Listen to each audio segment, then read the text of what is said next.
Estamos iniciando o projeto Melhores Escolas, uma parceria com o jornal O Imparcial. Eu sou Paulo de Tarso, professor e consultor de língua portuguesa. Estarei à frente desse projeto para mostrar, retratar a educação em São Luís e vamos ser mais otimistas no estado do Maranhão. E nós começamos o projeto escolhendo o Colégio Batista Daniel de Latouche, por ser, na minha visão, uma escola de referência, não só por eu ter estudado, trabalhado e ser pai de aluno, mas a referência que nós temos até hoje é de uma boa escola e está nesse grupo de melhores escolas de São Luís. E estamos hoje com a presença do diretor-geral André Israel. Dois nomes fortes aí, bíblicos, né? É verdade. E, desde já, queremos agradecer a participação da Instituição Batista nesse projeto e vamos começar pela sua autoapresentação. Muito bem, eu estou feliz, emocionado, se pudesse dizer assim, né, por estar aqui diante do Paulo de Tarso, o famoso Pautar. Escuto falar muito de você na história do colégio, 68 anos do Colégio Batista, e você faz parte dessa história. Então, para a gente, para mim, para a Gilcilene, que é a nossa assessora pedagógica, está aqui comigo também, é uma alegria muito grande poder participar desse momento e, como eu gosto de dizer sempre, no Batista. Depois de 2015, quando eu entrei, a gente gosta muito de participar das inovações, de validar projetos e de vivenciar esses projetos juntos, porque esse projeto teu, Paulo, é muito bom. Quando nós conversamos sobre essa possibilidade, eu me alegrei muito. Por quê? Porque nós precisamos, sim, ter debates, falas, fomentar a educação aqui no Maranhão. Eu tenho uma coisa no coração, falo sempre para a Gil, e a Gil sempre compartilha desse sonho, porque a gente precisa ser um ponto e um polo de capacitação para a educação para a nossa própria região. Tem muita coisa boa aqui, tem muita gente de qualidade aqui, tem muitos empresários de qualidade. Então, assim, respondendo a tua pergunta, eu não podia já responder a pergunta sem falar da minha emoção de estar aqui. Então, assim, eu estou muito feliz de estar aqui. Conte com a gente nesse projeto de desenvolver a educação aqui no Maranhão. Então, nós estamos conectados nesse propósito. Eu sou André Israel, né? Meu nome é grande, é André Luiz Pereira Israel da Silva. E eu entrei na educação em 2015.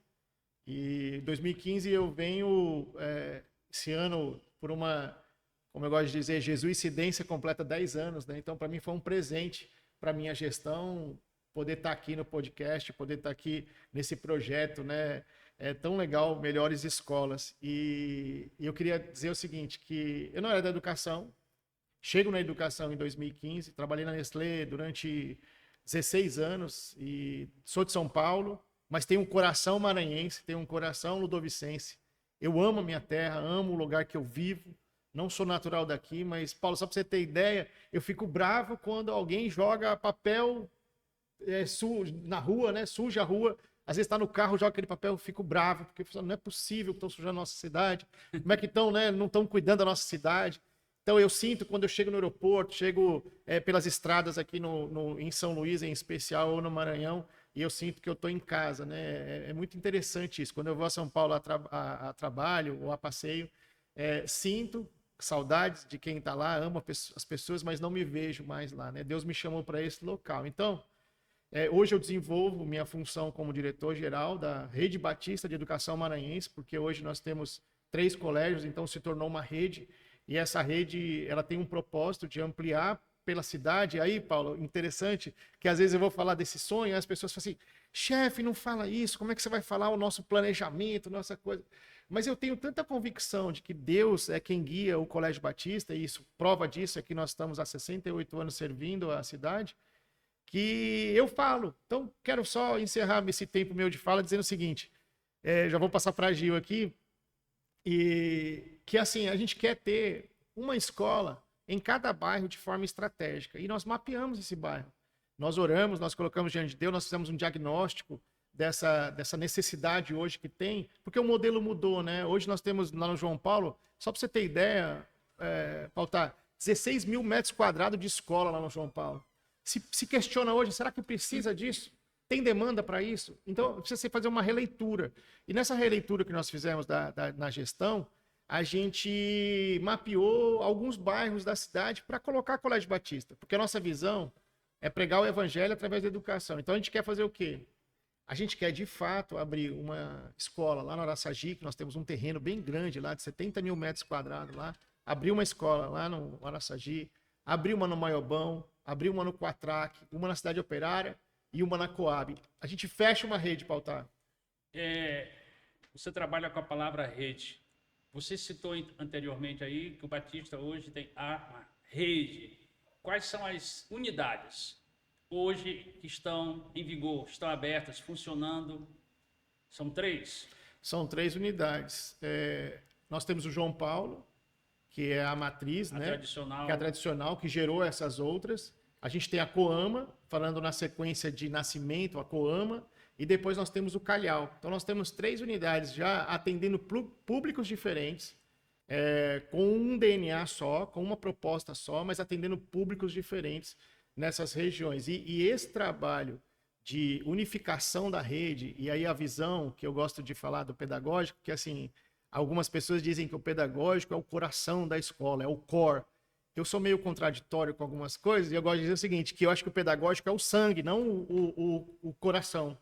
Eu acho que o sangue, por quê? Eu vou explicar. Dentro do organismo, o que bombeia o sangue, para que o sangue permeie por todo o organismo, é o sangue. Então, ele bate o coração e lança e espalha o sangue por todo o organismo. Como é que uma escola funciona bem? Quando o seu pedagógico funciona bem. Então, a gente tem que ter o financeiro bombeando bem, ter dinheiro, sim, para investir no pedagógico, para desenvolver o pedagógico. Na medida que a gente tem esse financeiro bombeando direitinho, no compasso correto do coração, todo o sangue vai permear pelo organismo. Por isso que eu quero dar assim, já a palavra para a Gil aqui, para a Gil se apresentar e relatar aqui a importância do trabalho do pedagógico e da assessoria pedagógica na pessoa da Gil aqui, né? Eu quero aproveitar, provocar um pouco, né? Você falou que há uma unidade, são 3 unidades com um pensamento só. Okay. Se eu estiver equivocado, você me corrige. Com públicos diferentes, como é trabalhar 3 unidades para públicos distintos, realidades diferentes, né? Poder aquisitivo diferente, pelo menos pressupõe-se que... É verdade. Porque na época que eu fui estudante do Colégio Batista, era só um. Então, nós apresentávamos várias etapas, camadas sociais, todas convergiam.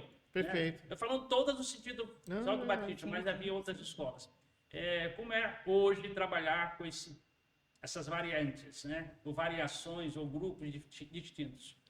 Olha só, eu sou a Juscelene Lins, né, que o nosso diretor-geral estava falando aqui, assessora pedagógica da nossa rede, mas antes eu sou a Juscelene, que é a esposa do Carlos Júnior, que é a mãe da Kaline e do Carlos Eduardo. E por que é tão importante falar sobre família e maternidade? Porque não tem como falar sobre educação e não falar sobre qual educação eu quero para o meu filho, né? Os meus filhos, eles são estudantes, né? A Kaline já formou, já está na faculdade, cursando medicina. O Carlos Eduardo é estudante do Colégio Batista. E eu acredito que isso é um valor que ele não é negociado e nem pautado em só uma atmosfera laboral, mas é naquilo que nós acreditamos. E quando você pergunta a respeito do desafio, porque é um desafio, com certeza, você conseguir manter uma unidade cultural, porque ali a gente está falando de cultura institucional, em um ambiente que são 3 unidades, que embora todas as 3 estejam dentro de São Luís, no Maranhão, mas você, de maneira assertiva, coloca com muita clareza, são culturas, né, de pessoas que vêm de naturezas familiares das mais diversas, né? Então, o trabalho pedagógico, o trabalho de cultura institucional, ele é algo que nós chamamos, porque cultura, originalmente, é arar o solo. É, de fato, um cultivo que é necessário que aconteça um processo de plantação, um processo de cultivo, uma fase, né, de plantio, que ela é árdua, porque quem trabalha com agricultura e estiver me ouvindo e me vendo sabe que é árdua, né? Então, isso se assemelha à realidade de você conseguir solidificar uma unidade em meio à diversidade. Esse é um dos maiores desafios, não só para o Colégio Batista, como para qualquer outra instituição. Mas para o Colégio Batista, isso se torna algo que transcende. Por quê? Porque o Colégio Batista, ele nasce por missionários. Então, o Colégio Batista, ele é uma escola que ele tem um olhar para a sociedade que não é somente, e isso já é muita coisa, mas não é somente para o educar, mas é também de formar e modelar hoje os nossos, como nós chamamos lá, os nossos meninos e meninas, para que eles, de fato, sejam profissionais que atuem na sociedade não só com a expertise técnica das suas funções e das suas áreas, mas principalmente seres humanos que consigam emitir aquilo que nós acreditamos que é, de fato, uma educação pautada em princípios e valores cristãos. Além de trabalhar, né, a parte administrativa, como é que vocês trabalham hoje o grupo de sala de aulas, nossos profissionais, os professores?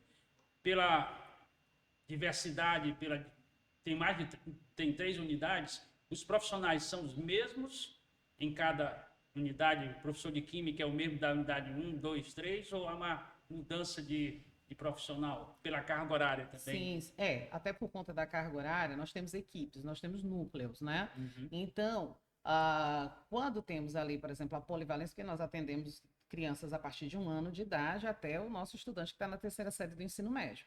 Então, ali na educação infantil fundamental, anos iniciais, a polivalência, a gente ainda consegue ter profissionais em até 2 unidades, né? Sei. Mas quando a gente vai para os especialistas, nós temos grupos. Então, respondendo a sua pergunta, eu vou ter profissionais que atuam nas 3 unidades e eu vou ter profissionais que atuam em até 2 unidades. Por quê? A disponibilidade de carga horária. Nós temos disciplinas e áreas do conhecimento que a robustez de carga horária não permite que a gente consiga dispor desse profissional para 3 unidades. Então, a gente promove núcleos por área do conhecimento e ali a gente trabalha a formação, né? E é até redundante falar formação continuada, né? Mas é um processo de qualificação que ele é sociocontínuo dos nossos profissionais para que consigamos ter, mesmo em meio à diversidade, um bloco qualitativo de cada área do conhecimento nas unidades.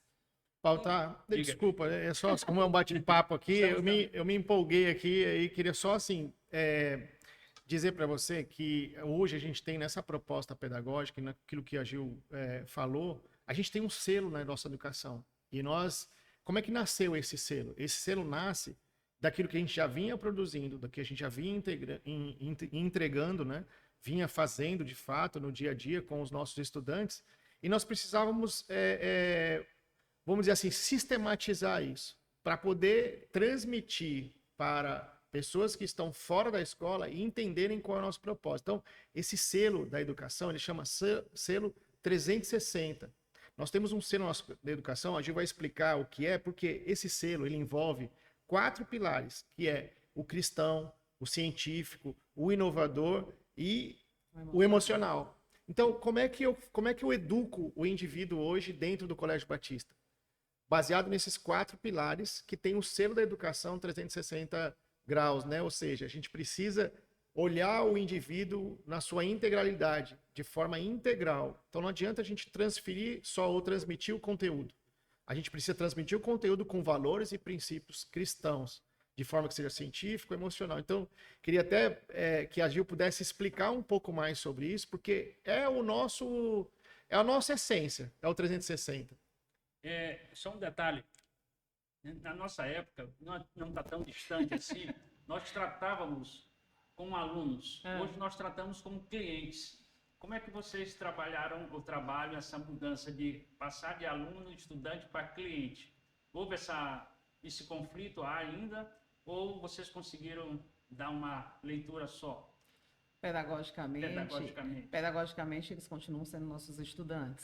Eles têm direitos e deveres, como sempre tiveram, e é isso que prevê, né, na verdade, todo o sistema educacional brasileiro. E nós seguimos, né, de forma, você sabe, né, até pela sua história conosco, né, com a história da escola, uma escola confessional, com o nosso posicionamento, a disciplina e o rigor fazem parte da rotina dos nossos estudantes. Então, o estudante lá, ele é tratado como estudante, ele tem deveres a cumprir, ele tem direitos também que são assegurados, ele tem a boa e a convivência sã, com qualidade com os seus demais, o respeito hierárquico aos profissionais. Agora, se você pergunta para mim, que estou há muitos anos na estrada da educação, como hoje se comportam os estudantes, os desafios são maiores, sem dúvida alguma. Sem dúvida alguma. Por quê? Porque alguns anos atrás, né, pegando seu gancho, não tanto tempo atrás, mas há alguns anos Não atrás, somos tão velhos não assim. somos tão velhos assim. Então, assim, há alguns anos atrás, nós tínhamos um ciclo cultural, eu posso dizer assim, social, que permeia família, espaços sociais, os parentescos, que que ajudavam o processo da caminhada desse estudante dentro de qualquer instituição de ensino. Por quê? Porque o pai falava: olha, você precisa respeitar o que o professor fala em sala de aula. Você precisa respeitar. Então, isso era algo que fazia parte de uma rotina para além da escola, né? E hoje não. Eu não sei se o termo é muito forte, mas antes os pais eram mais presentes fisicamente, né? Eu me lembro bem que em certa reunião com o professor Figueiredo, eu como professor, uma determinada mãe de um aluno tinha aquela nota de livro, né? E às vezes era um A4 quase cheio, e a mãe, na primeira semana, na primeira reunião do ano com os pais e alunos, a mãe questionou que os professores não estavam utilizando material didático. Sim. E o professor Figueiredo fez igual o diretor-geral aqui, transferiu para o pedagógico. E aí, vocês que têm a dizer? Nada se inventa, Aí tudo se transferiu para os professores, e eu estava bem recente na escola, Sim. ainda pouco tempo de carteira assinada, respondi para a mãe: o livro, né, nós solicitamos, pedimos, é para o seu filho usar. Sim. Não somos nós, educadores, professores, que vamos usar o livro. Então, não espere que o professor use o livro. Quem deve usar é o seu filho. A terminada reunião, o professor Figueiredo: olha, você não deveria tratar os pais assim. E hoje, como é essa relação com os pais? Eles estão presentes ou eles estão só online, virtual? Olha só, aí é um desafio, sim, mas para responder essa pergunta, é importante a gente voltar à casa do selo, né? Quando o nosso diretor-geral estava falando, o pastor André, em relação ao selo da escola. Por quê? Porque quando um pai, uma mãe, pensam assim: quero colocar o meu filho na escola X, eles precisam conhecer a realidade dessa escola. A gente sempre convida os pais, a visita ao colégio não é uma visita somente para conhecer o prédio, espaço físico, é também para isso, porque é importante o pai saber onde o filho dele vai ficar boa parte, né, das horas do dia. Mas, assim, é importante ele conhecer a cultura daquela instituição. O nosso selo, ele nasce para que a família consiga, de maneira didática, entender melhor qual a proposta pedagógica da escola. Professora Gislaine, mas o que isso tem a ver com a participação das famílias? Porque lá no nosso selo, dentro da esfera emocional, que faz parte desse selo, a esfera emocional de desenvolvimento, que aí a gente vai falar sobre desenvolvimento socioemocional dos nossos estudantes, ele não perpassa somente sobre aquilo que a escola faz, que o professor faz em sala de aula, mas principalmente sobre aquilo que a família faz. Porque nós temos responsabilidades aí que são divididas, né? Então, é importante que haja um diálogo saudável entre escola e família.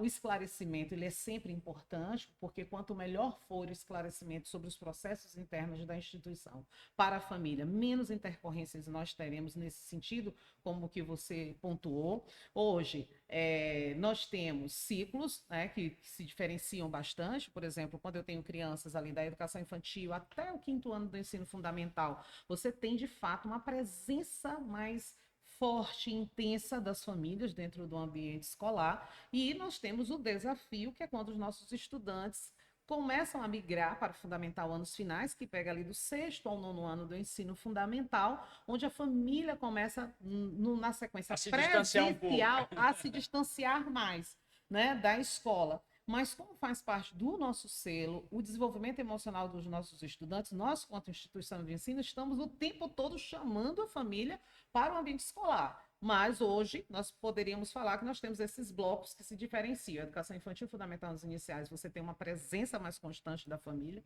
dentro do ambiente escolar. Quando eu vou para o fundamental anos finais e quando eu chego ao ensino médio, você tem algo que nós chamamos que é extremamente desafiador, que é ter a família durante o ano. Ou seja, na sequência do desenvolvimento do estudante, para acompanhar se ele está bem, o que precisa ser melhorado, atenção aos pontos que são necessários de esclarecimento. Como eles têm mais autonomia, às vezes a família acredita que não precisa mais estar, mas eu falo aqui a você, com muita clareza, os nossos alunos, quando a gente vai olhar o histórico dos alunos com maior desempenho acadêmico na instituição, eles têm uma família que os acompanha de forma, sem dúvida alguma. Entendeu? Eu, durante as minhas palestras, que ainda realizo hoje, eu costumo dizer o seguinte: numa turma de 40 alunos, nós encontramos filhos órfãos de pais vivos. Verdade. Sim. Esse é o grande desafio nosso na sala de aula, nós, professores. Né? Eu digo professor porque ele está ali na sala de aula, mas tem todo um corpo administrativo dando suporte. Pais ausentes. Né? Ele quer resultados e, às vezes, o menino não rende porque o problema não está na escola ou na relação professor-aluno, é na família. Agora, nessa relação tem uma tensão, que é um outro contraponto, que é o seguinte: as famílias também, hoje, não estão dando mais, em função dessa desconstrução de autoridade, também não estão mais respeitando a autoridade da instituição de ensino. E eu estou falando como instituição, para não dizer ao diretor, à professora. Eles querem dizer para a escola ou para os profissionais da educação o que se deve fazer com a educação. Então, tem uma linha muito tênue entre aí a ausência, que é um ponto que não pode se ter, mas também a intervenção direta e de autonomia da escola. Por que eu falo isso? Porque a gente está presenciando há pouco tempo aí pais que agrediram diretores, que agrediram professores. A falta de respeito que está tendo agora com os pais, por quê? Porque antes, o que você falava para o seu filho? Filho, estude mais.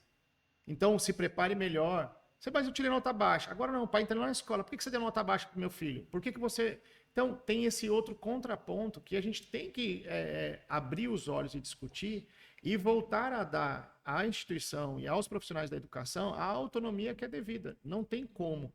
E aí, falando um pouco dessa confessionalidade, pautar aqui, eu não posso deixar de dizer, como pastor hoje, dirigindo o colégio, a gente tem uma cosmovisão bíblica para esse tratamento. Por isso que o selo nasce, para que a gente não se perca na nossa essência. Como é que a gente vai aplicar tudo isso com os valores e os princípios bíblicos? Por exemplo, nós estamos no mês da Reforma Protestante. Como que nasce a escola confessional? A escola confessional nasce daqueles que lá na Reforma entenderam que era necessário educar, alfabetizar, ensinar as pessoas para interpretar a Bíblia, para ler a Bíblia. Então, olha que bonito que é a missão do Colégio Batista, dos colégios confessionais em geral, para que pudesse educar, trazer o conhecimento, para que pudesse interpretar a Bíblia e assim seguir a sua vida, vamos dizer, nesse mundo que Deus criou. Como eu gosto sempre de dizer na escola, que assim, o mundo foi criado para todos, não foi para o crente, para o católico, para o espírita, não foi para todos. E ele falou assim, olha, administrem. O homem se afastou de Deus e falou, eu vou cuidar desse mundo sozinho, o senhor criou, mas o senhor não sabe como é que funciona, deixa que eu sei. Foi isso que nós fizemos, né? E vamos pegar essa palavra cuidar e vamos falar agora um pouco do Enem. Como é que a Escola Batista, nas 3 unidades, a rede, né, está se prepara o seu aluno para o Enem, que daqui a pouco, dia 9, né? Próximo, dia 9 é o primeiro dia, 16 é o segundo. Como é que é a preparação para o Enem dos alunos hoje no Colégio Batista 2025? Vamos ficar no 2025, tá mais recente. A gente cuida muito bem deles, a gente trata muito bem eles, a gente exige deles, a gente pega no pé, a gente tem ferramentas, né, para prepará-los para isso.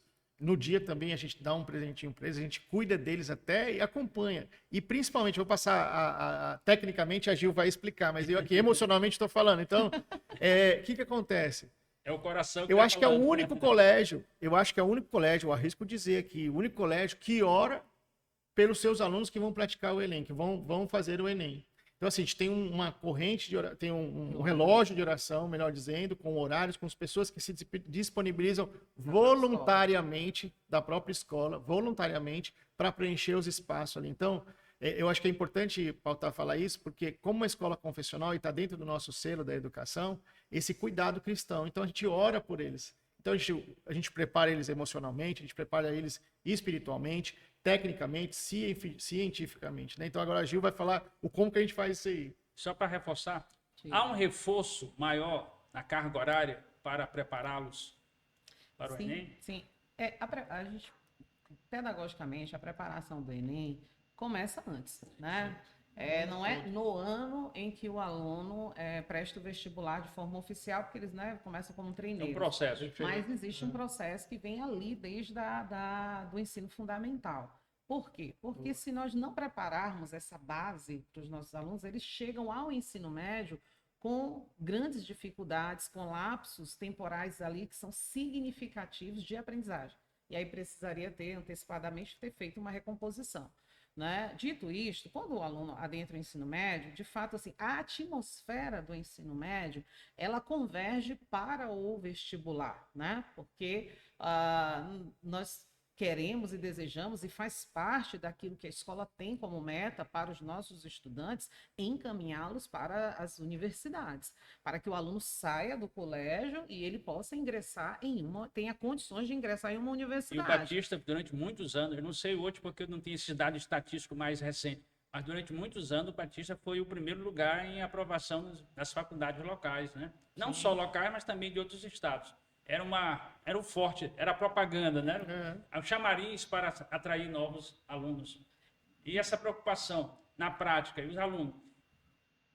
Até outro dia, vamos voltar outro dia, o Colégio Batista trazia uma família que ele começava lá na base e saía no terceiro ano. Isso. Vocês têm essa quantidade ainda muito forte? Temos sim. Ou o aluno aparece só no ensino médio? Não. A cultura da nossa instituição não é aquela de garimpar alunos de outras instituições para entrar na terceira série do ensino médio e dar nota para a escola. Não. Aquilo que nós temos de desempenho é aquilo que é construído dentro da nossa instituição.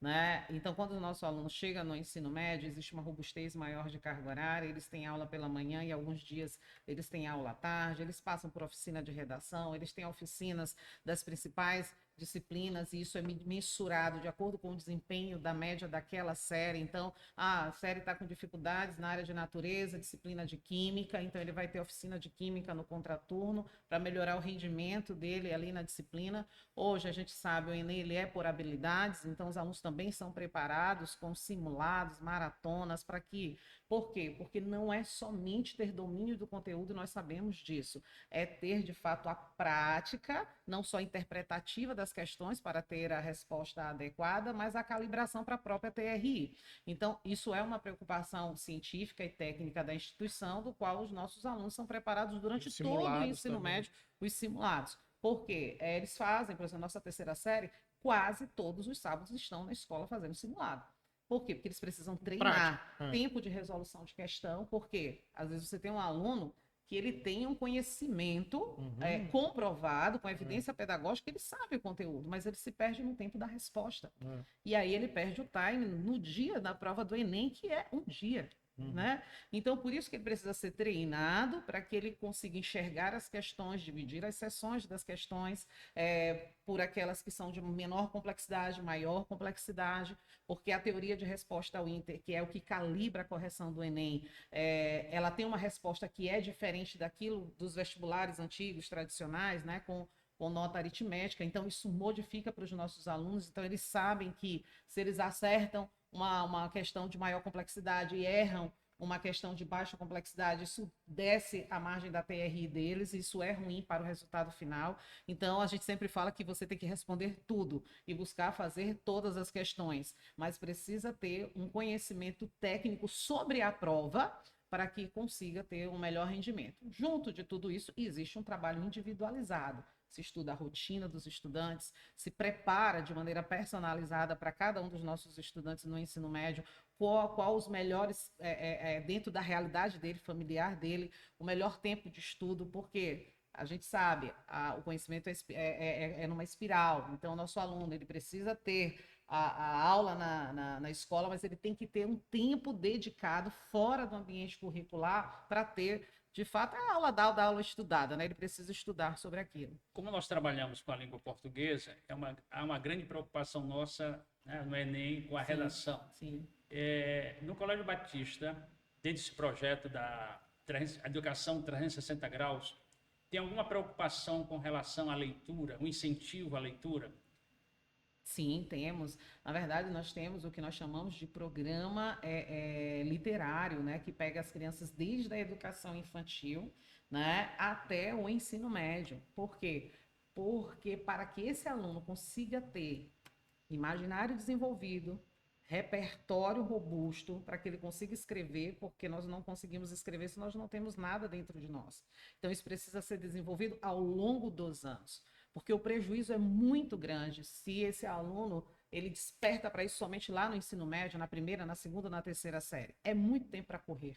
Então, o programa literário da escola, ele vem desde a educação infantil, que a gente sabe que ali, na educação infantil, primeiro e segundo ano, você está construindo imaginário, para que esse aluno consiga despertar não só para o hábito da leitura, mas uma leitura intencional, um aluno que ele não é só um pré ou um Com leitor, qualidade, né? mas um leitor exatamente que possa criticar aquilo que ele está lendo. Isso vai se ampliando. Nós trabalhamos 2 grandes eixos na instituição, que é a leitura confessional e a leitura que nós chamamos clássica mundial. Então, assim, sabe, você como professor da área, os grandes livros da literatura que ninguém pode passar nessa vida sem ler, que a gente pensa assim, não, mas isso aqui eu não posso deixar de ler. Tem coisas que você vai, obras que você vai conseguir se alimentar melhor já na fase adulta. Mas lá na carreira da educação básica, existe sim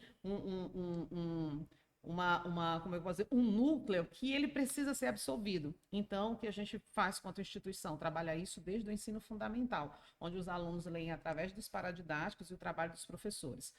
Trabalha a produção textual até o 5º ano e nós já começamos a trabalhar redação, né, de maneira mais no sentido técnico, na apreciação, como eles precisam desenvolver o texto já desde o do 6º ano do ensino fundamental, e quando eles chegam no ensino médio, além da carga horária de redação, eles também têm oficina, que vai ali acompanhando eles, porque a oficina lá, né, tem uma correção individualizada, é mais próximo dos estudantes. Esse trabalho não é obrigatório, é espontâneo, porque leitura é prazer, né? Não é só impor.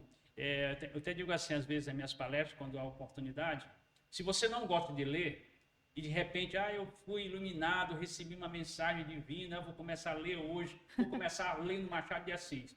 Matou. Então, se você não gosta de ler, não comece lendo Machado de Assis. Claro, toda regra é exceção. Sim. Temos que começar pelo básico. Eu digo assim, leia pela uma bula de um remédio. Pelo menos você um dia ficou doente, comece lendo por aí.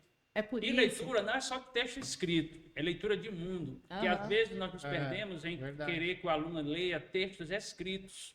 Sim. E esquecemos de dizer a ele que ele tem que ter leitura de mundo, o que está em volta, o que ele está observando. Essa preocupação, acredito que o Batista tenha hoje. Não só o Batista, mas a educação deve ter essa leitura de mundo. Né? É por isso, professor Paulo, que a atmosfera precisa começar na educação. Qualquer instituição de ensino, ela precisa promover uma atmosfera leitora. Porque quando você promove essa atmosfera, você está dizendo que o ambiente está induzindo aqueles que estão inseridos nele ao fomento. Dizer, se eu tenho um programa de uma biblioteca, porque as nossas bibliotecas, elas também promovem seus projetos que são sistemáticos e anuais, não é algo esporádico, esse ano não. Ontem eu estava prestigiando a nossa FLIBAT, que é a nossa feira literária, que ela acontece todos os anos, que é a feira literária do Colégio Batista. Os nossos alunos da primeira série do ensino médio, eles estavam encenando Capitu, sabe? E é lindo ver. É lindo ver algumas declamações de outras obras literárias. O espaço e o ambiente foi feito por eles. Claro, existia uma professora lá, a professora estava coordenando, né, para para que tivesse uma ordem, uma orientação, mas eles produziram e ficou lindo você conseguir ver isso. Mas para chegar àquele momento, existe todo um trabalho. Exatamente. Então, a atmosfera leitora, ela é o professor em sala de aula, ela é a biblioteca ativa, não só ser aquele espaço onde quem quer reserva, retira e coloca livros, não. Uma biblioteca que tem momentos culturais, que tem um espaço ali para o aluno, né? E fora que todos os outros programas, né? Nós temos um projeto, que eu não sei se já ouviu falar da nossa escola, que é o Geração de Escritores, onde os nossos alunos, eles, a partir do gênero textual escolhido, eles escrevem, e ali a gente compõe livros de todas as séries, perdão, do primeiro ano do ensino fundamental até o nono ano do ensino médio. E esse é um projeto premiado nacionalmente pela nossa escola, né? Então, assim, a atmosfera leitora. Aí eu consigo construir, de fato, um estudante que vai chegar ao ensino médio com um repertório com maior robustez, com imaginário, de fato, mais desenvolvido, para que assim ele consiga lograr êxito na construção da sua redação. Beleza. Mudando um pouco, né? O ser humano é um ser dual, tem um lado bom e o lado ruim, tem o negativo e o positivo. Como é que a escola, a instituição batista, a rede batista, está enfrentando a proibição do celular? Como é que vocês trabalham isso hoje? Recentemente saiu até na imprensa aí um caso de um pai de um aluno que agrediu fisicamente um professor em Brasília, se não me falha a memória. Quando, segundo informações que chegaram, não sei se estou equivocado na informação, mas o professor pediu que a aluna restringisse o uso de celular, ela ligou para o pai e o pai chegou e fez aquela confusão toda. Como é que o Batista hoje está trabalhando esse ponto? Tanto a parte prática e aí vem a parte jurídica também da coisa, os direitos, né? Sim. Não, para a gente foi até bastante, entre aspas, tranquilo, porque a gente já tinha sinalizado isso, a gente já tinha identificado, melhor dizendo, no nosso convívio, né, com os estudantes. Então, a gente começou a discutir isso, como é que a gente governa o Colégio Batista? O Colégio Batista, ele tem o diretor-geral, mas o diretor-geral tem uma equipe diretiva. E essa equipe diretiva, que é também liderada pela Gil, a gente discute. A gente tem um comitê de crise, a gente tem um comitê para discutir assuntos que estão incomodando. Então, isso já vinha incomodando. Então, a gente já vinha, de alguma forma, sem precisar da lei, restringindo já. Depois a Gil vai falar na prática, porque como ela fica no dia a dia do colégio, eu digo para eles lá assim, olha, eu não posso ficar no dia a dia, que senão eu atrapalho. Então, eu vou ficar fora do dia a dia, que eu vou fazer funcionar essa escola para vocês fazerem bem o trabalho de vocês. Né? O meu papel, aliás, cá entre nós, que o papel do diretor-geral é não atrapalhar eles. Eu não tenho dificuldade nenhuma, Pautar, de reconhecer isso. Eu sou um facilitador, eu sou um mediador para trazer recursos, para fazer recursos para o colégio fazer o que ele foi criado, que é essa essência pedagógica. Então, assim, quanto menos eu atrapalhar, melhor. Minhas orações, inclusive, abrindo o coração aqui, minhas orações para o Senhor, sabe quais são? São assim, Senhor, não deixe eu atrapalhar os teus planos para o teu colégio. Não deixe, usa a minha vida para abençoar a gente, para abençoar o negócio e que a coisa aconteça. Só para concluir o raciocínio, é o seguinte, o que aconteceu? A gente começou a identificar e a gente falou assim, nós precisamos fazer algo. Aí pensamos, aí Gil, não, vamos fazer assim, eu acho que dá, vamos tentar isso aqui, vamos fazer. Aí depois ela vai contar a história do escaninho e tal, e a gente fez o escaninho. Quando a lei chegou, a gente só adaptou. Então, assim, juridicamente falando, a gente tem uma assessoria jurídica, amparou a gente com algumas coisas contratuais, algumas coisas pontuais, e pronto, a gente fez. Mas Gil vai dar mais detalhes aí, desculpa que eu te cortei. Nada. Só aproveitando esse gancho aí, a respeito do IA, Inteligência Artificial, como é que vocês estão se preparando aí, ou já estão se movimentando para esse desafio? Outro desafio, né? Real para nós, o IA. Certo. Em relação ao celular, né? O diretor, ele fala assim, mas ele é um visionário e corajoso, né? Eu sempre falo, quando eu falo do André, eu digo que ele faz o que eu já vi poucos líderes fazerem, né? E é por isso que o colégio está onde está e como está hoje. O André, ele disse, precisamos de maneira organizada ouvir os professores, ter um momento onde os professores falem e a gente fique calado para ouvir, né? Então daí saiu um projeto que nós chamamos que é a roda de conversa. Por que eu estou ressaltando essa roda de conversa? Porque nós falávamos ali na equipe diretiva, né, André, já sobre o celular, porque Nem era lembrava. abusivo. Os alunos estavam demais, né? Isso já ali, 2021, 22, nós estavam demais. E em uma roda de conversas, os professores disseram: a gente não aguenta mais. A gente está dando aula, o menino está olhando o celular, fazendo outra coisa. E a nossa escola está lá no nosso selo a inovação. Uhum. Então, a tecnologia, ela é para ser a favor da educação. Ela não é para ser um empecilho, ela não é para ser um distrator, ela é para ser a favor, né? Então, depois dessa roda de conversa e sobre tudo que a gente já vinha conversando, não, chega um momento que nós precisamos, quanto escola, fazer algo. Então, antes da lei, já havia nascido o projeto Celulares no Escaninho, né? Que era, na época, para que os alunos chegassem até a escola. A educação infantil fundamental em anos iniciais não é para levar o celular, já não era para levar o celular para a escola, exceto se solicitado por um professor, para algum projeto pedagógico, mas do sexto ano o ensino médio, eles poderiam levar, mas ao chegar teria que colocar o celular no escaninho, todos são identificados, assistir sua aula, e na época do projeto, no intervalo, eles também poderiam utilizar. Então, quando a lei chegou agora, né, para este ano, já com o rigor de não ter o celular na escola e nem durante os intervalos, então a única adaptação que nós fizemos na época foi que também o aluno não utilizaria mais, por força de lei, não utilizaria mais o celular também no intervalo. Mas é restrito na área do Colégio Batista ou só em sala de aula? Isso, não em sala de aula, em todos Ah, os espaços educacionais. Os alunos não utilizam o celular. Eles só, agora, quando o celular é utilizado a Isso. serviço da educação, que é o que É. prevê a lei, né? O professor vai fazer um projeto, vai executar algo, e ele quer que os alunos, ele pode, ele tem autoridade dentro de sala de aula para dizer, tirem do escaninho e agora vamos utilizar para fins tais. Lembrando a nossa época, ainda existe a ficha de encaminhamento de setor disciplina? Tem, Ou tem. mudou o nome? Não é mais ficha de encaminhamento. Mas continua tendo. Nós temos a Era cartilha. o nosso temor. Nós temos a cartilha da convivência escolar, né? Da boa convivência escolar. Ela é uma cartilha que o que ela fez? Ela pegou o nosso regimento interno e deixou mais didático, para que os alunos conseguissem compreender melhor e as famílias também. E lá nós temos as fichas de advertência oral, advertência escrita, suspensão, né? Todas elas continuam, né? As anotações sobre quando o aluno sai de sala de aula encaminhado Tem um para histórico do coordenação. aluno. Tem, é composto, e enfim, com todas as sanções também que possam ser aplicadas. Eu vou questionar Mas os dois, né? Para transferir É, para. não, tranquilo, tranquilo, vai. No começo da fala, nós falamos de família, né? E o Colégio Batista, rede, há 3 unidades. Vou fazer uma analogia. Há 3 filhos. Ok. Como é que vocês. Há um filho mais interessante do que o Essa outro? tá fácil. Ou não? Ah, essa tá fácil. Essa daí eu vi, meu pautar. Isso é muito bom, muito legal você ter colocado aí dessa forma aí, porque os pais que vão assistir esse podcast, eles vão entender. Eu às vezes sou pego pelo braço, assim, porque eu não sou Deus, então não estou ao mesmo tempo em todos os lugares, eu tenho que me dividir. Então sempre tem, pautar, sempre tem. Quem tem mais de um filho vai entender a minha fala. Não existe filho preferido, não existe filho que você ama mais ou menos. Existe um filho que tem uma necessidade pontual em algum momento da vida. É isso que eu falo. Os pais me pegam pelo braço assim, o senhor tem que estar mais aqui na unidade tal.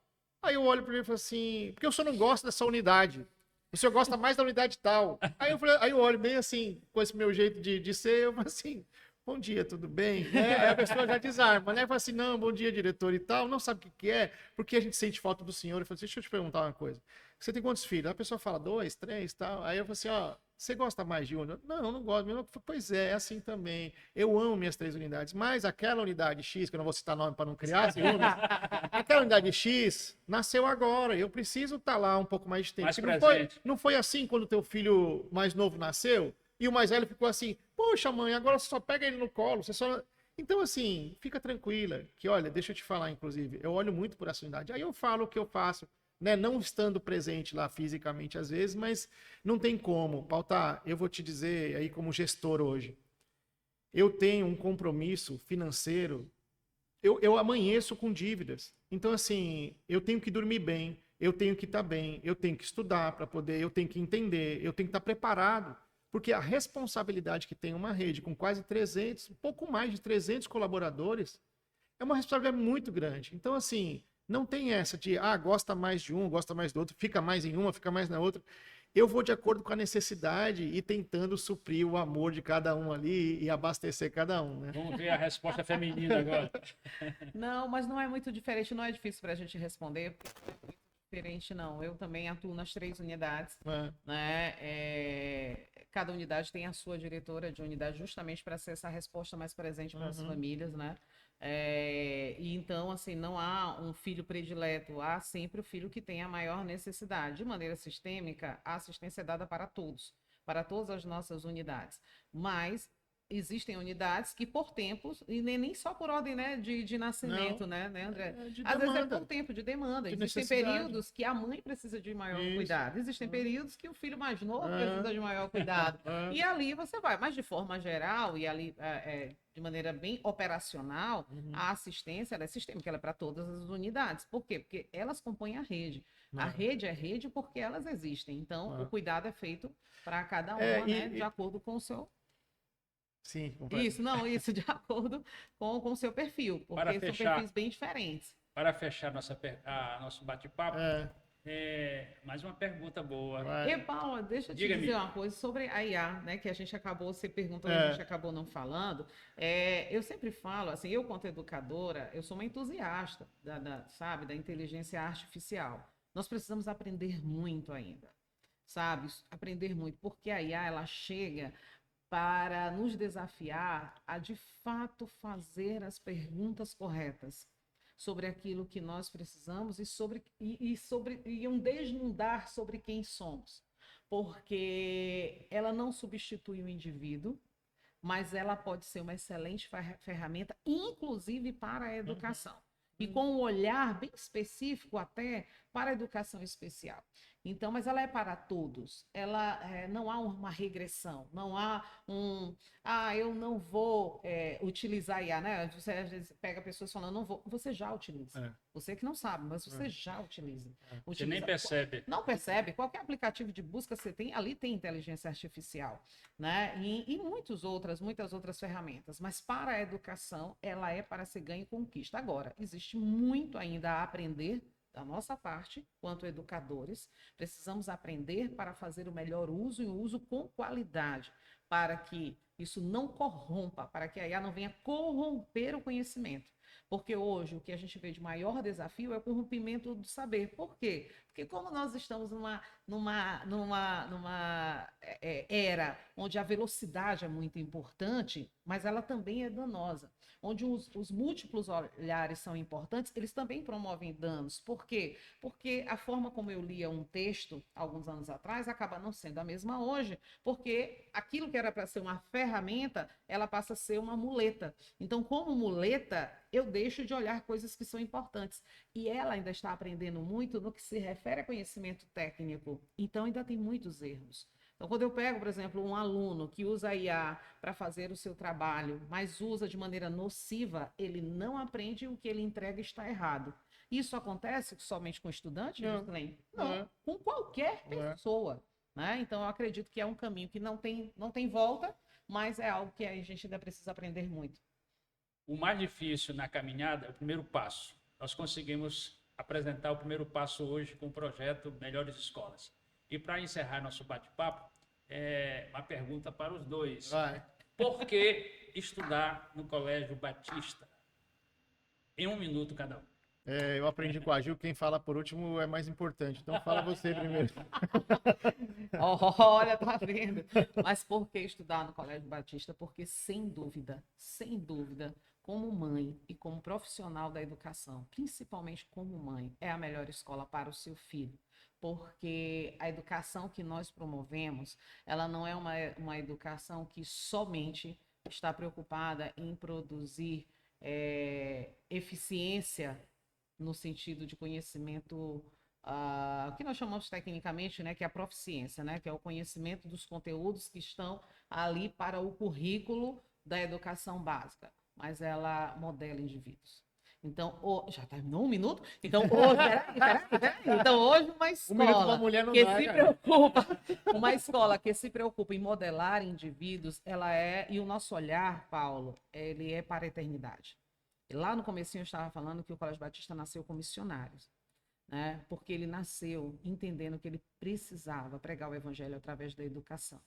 Então, quando a gente faz essa fala, sempre corre um risco das pessoas acharem assim: ah, então, para um colégio assim, o que importa é só a religião. Não.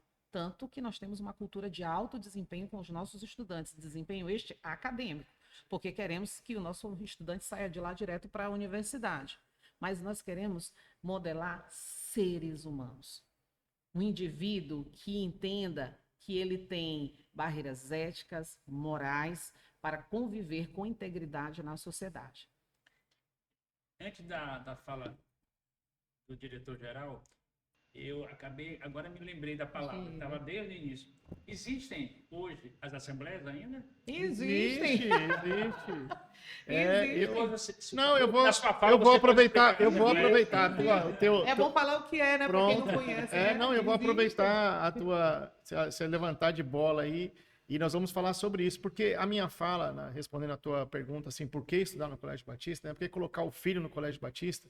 A gente vai voltar para o selo. Olha só, se você pegar esse podcast desde o início agora e começar a escutar, você vai ver que a nossa fala permeou pelo cristão, pela confessionalidade, pelo que nós somos. Ela permeou pelas questões emocionais. Porque como é que eu vou... Um estudante que está totalmente preparado cientificamente, com todo o conteúdo, se ele não estiver emocionalmente equilibrado, ele não consegue fazer a prova do Enem, por exemplo. Então, como é que eu consigo cuidar e olhar daquela criança que está no fundamental com um olhar já integral do ser humano? Então, eu não estou só preocupado com ele de passar lá no Enem, mas passar de forma adequada. Então, nós falamos sobre confessionalidade, nós falamos sobre emoção, nós falamos sobre as questões científicas, os conteúdos, a forma como se faz, o processo como se ensina. E nós falamos de uma palavra também que está muito, né, em evidência, inovadora. De forma, porque como é que o Batista, há 68 anos fazendo educação, se faz educação agora, num contexto que mudou a geração, que mudou os pais, que mudou as ferramentas para se ensinar? Então, como é que a gente faz isso? Então, o Colégio Batista tem esse selo. Por que colocar o filho no Colégio Batista? Porque ele é confessional e porque ele tem mais um diferencial, que é a capelania. Capelania, hoje, ela trata e cuida junto com o NAP, que é o nosso núcleo de atendimento psicológico e psicoterapeuta.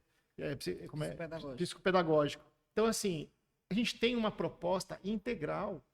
Eu não vou colocar meu filho hoje numa escola que está preocupado só em passar no Enem em primeiro lugar, porque tem um outro lado disso. Nosso slogan desse ano, Pautar, é o seguinte, nossa campanha: educar e cuidar. Equilíbrio é cuidar, é ensinar, né? É educar e cuidar. Então a gente tem essa preocupação, a gente não quer só ensinar, a gente quer cuidar também. Então, se o teu filho precisa de uma escola que vai se preocupar com tudo isso que nós falamos aqui, o Colégio Batista é a escola certa para ele.